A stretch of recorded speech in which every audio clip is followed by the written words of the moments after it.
For a deeper dive and a fact check on many of the claims the president made last night, I'm joined now by our White House correspondent, Laura Barron-Lopez. Laura, so let's just start with some of the biggest claims of the night. What stood out to you in terms of the areas that President Trump focused on? So this is not an exhaustive list, but these are some of the key misleading, exaggerated, or false statements that the president made, starting with the fact that he said 21 million undocumented immigrants entered the United States under Biden. It was actually under 11 million, and many were rapidly expelled.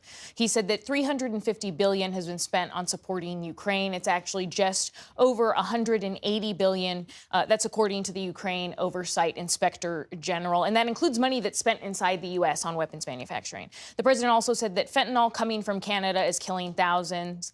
Actually, only 43 pounds of fentanyl was seized in 2024.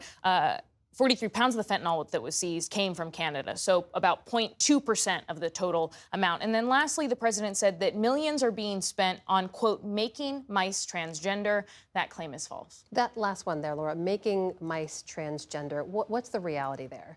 So again, the idea that scientists are making mice transgender is false. The kinds of research experiments that President Trump and the White House were pointing to is basic scientific research.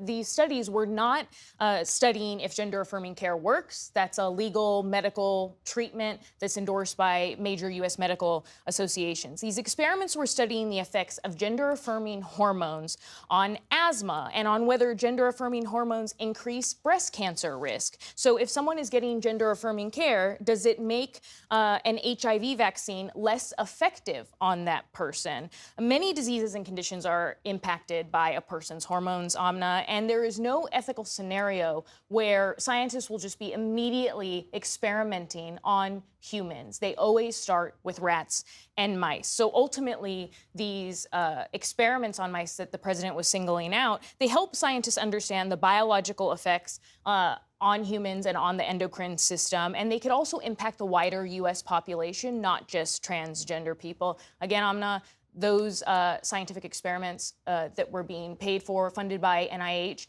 are not fraud.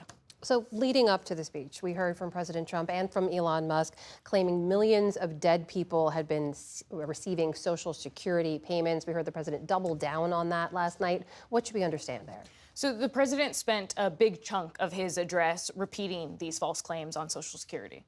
We're also identifying shocking levels of incompetence and probable fraud in the Social Security program for our seniors and that our seniors. 1.3 million people from ages 150 to 159 and over 130,000 people, according to the Social Security databases, are age over 160 years old.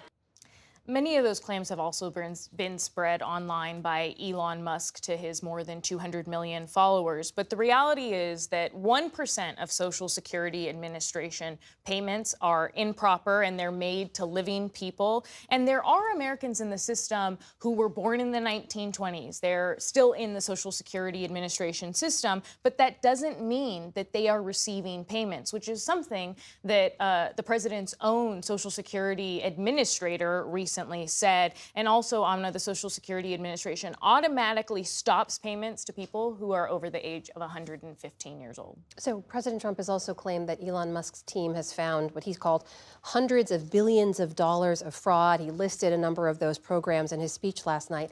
Are those canceled government contracts, are they all fraudulent? So the White House and Elon Musk have provided no evidence that those contracts that they have canceled are fraudulent.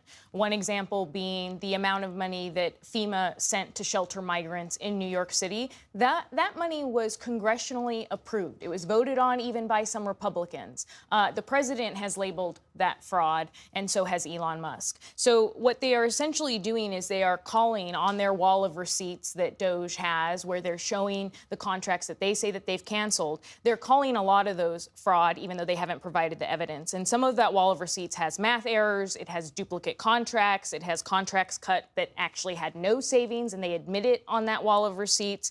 And so essentially what's happening, Amna, is that the president and his allies are calling many of these contracts fraud simply because because they disagree with the programs that are being funded. And it is a president's prerogative to say that they don't want certain money going to specific programs. That doesn't make those programs fraud. White House correspondent Laura Barone Lopez. Laura, thank you. Thank you.